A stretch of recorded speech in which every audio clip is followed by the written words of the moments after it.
Hello everyone, Kayla here, and yes, you read the title right. I'm actually going to talk today about a time that my coworker thought that I had an eating disorder. Like, I'm talking, tried to do intervention style, tried to check on me, and all of these things. So a little bit of background for this story to make a little bit more sense to the folks that are like, girl, what? So I used to be 3 clothing sizes larger and roughly about 30 pounds larger. I lost the weight simply by Monday through Friday eating 3 meals a day. Breakfast, lunch, and dinner. Nothing else in between, no snacking, nothing like that. Weekends I ate whatever I wanted to.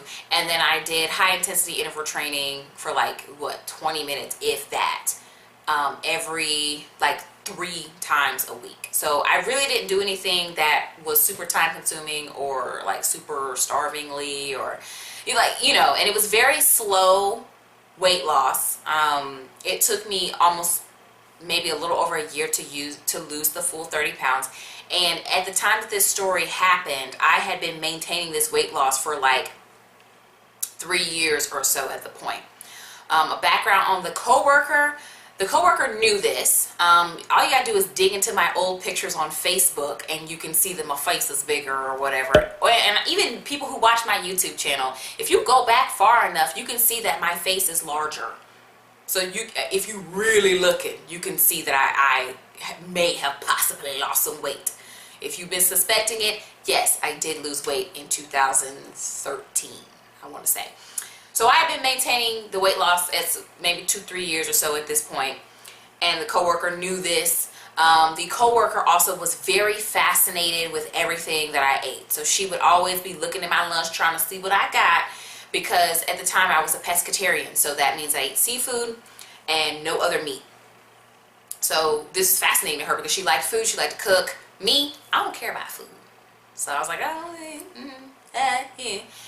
And also, the last thing about the coworker is that I think high school or so in the past, she did suffer with an eating disorder. So she did have one, and that is no small thing. I don't say that lightly, and I do feel sad that she did go through that experience, and I'm glad that she came out of it on the other side. So let's get to this story. So I am a teacher. And as being a teacher, you tend to get up kind of early in the morning, so you kind of have to have a breakfast prepared, and then you can't go anywhere for a lunch. Some places, I've heard of rare places where you can leave for lunch, but everywhere that I've worked, you can't go nowhere for lunch, girl. You got to be here, and lunch is like 20 or 30 minutes, okay? So you have to bring something, and I do not like to pack lunch. I hate lunch. Like the whole thinking about lunch, even like the thought of cooking for lunch, I'm like, you're not supposed to cook for lunch. Growing up, if we were at home, we just ate whatever we found in the refrigerator, leftovers, whatever, or crackers and cheese or something. We would eat random crap for lunch. And then school lunch, my mom just gave us a check at the beginning of the month, and we paid for our lunch, and we ate whatever was there for school lunch. So I don't like to think about lunch. I don't like to cook it. I don't like planning for what I'm going to bring for lunch the next day. I can't stand it. So I just thought, you know what? I'm going to really win the game here. I'm going to win the lunch game. I decided to make my oatmeal smoothies, which I used to do for breakfast because they're just easy. You can make one flavor and fill 5 mason jars and just take it and go. All you need is a straw and you're good to go. So I was like, I'm going to win the lunch game here. I am going to make these oatmeal smoothies. And I'm just going to grab and go all week. I got some acrylic straws over here from back when I used to drink these for breakfast. And I'm about to be just lunch queen, okay?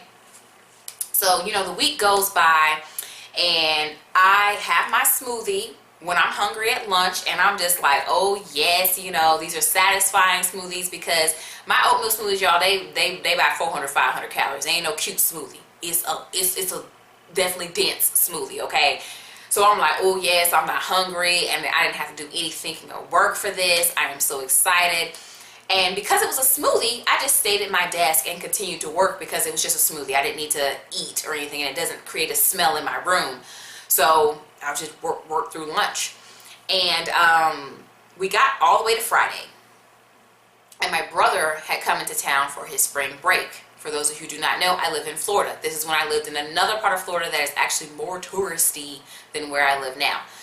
So I'm talking to my brother in my room during lunch, and the classrooms, there was 4 classrooms for our grade level, and the middle room, there's a middle room in between that has a door to all of the classrooms, and there's like a table and a copy machine in there and stuff. A common calendar is in there, and so teachers often congregate in there, the teachers for the grade level.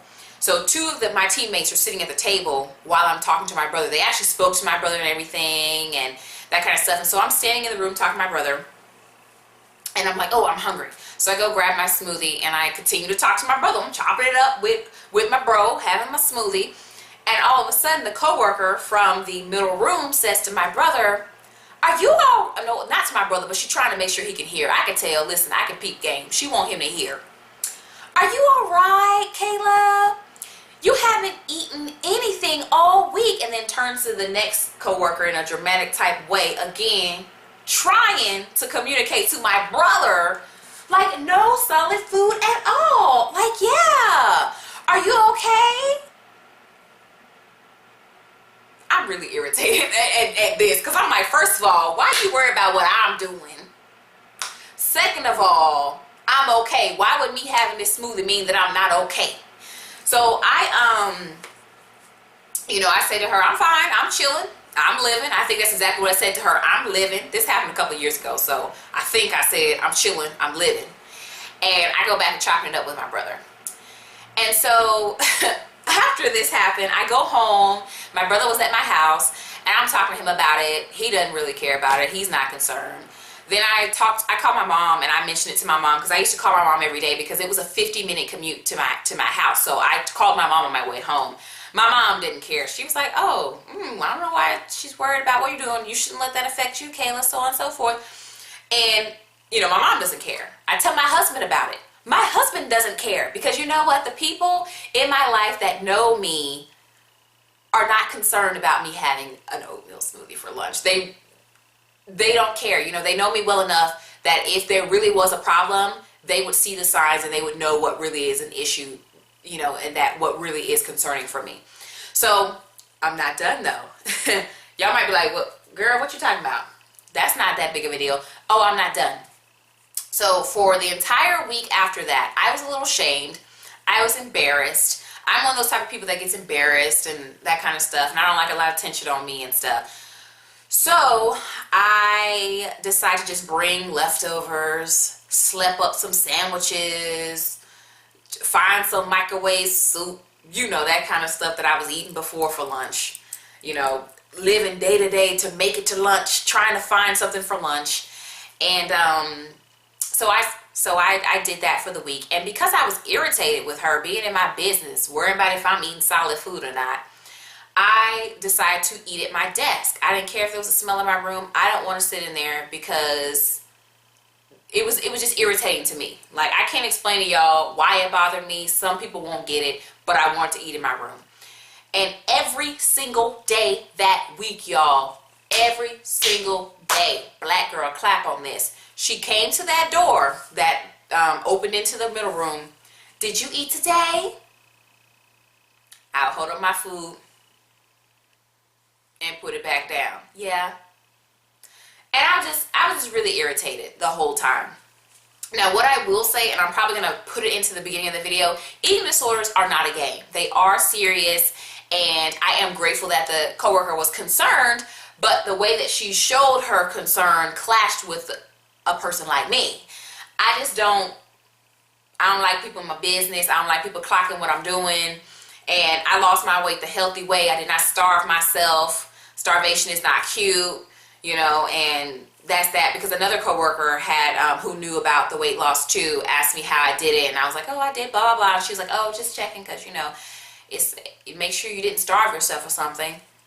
I'm like, do people out here in this little country town think that starvation is the only way to lose weight?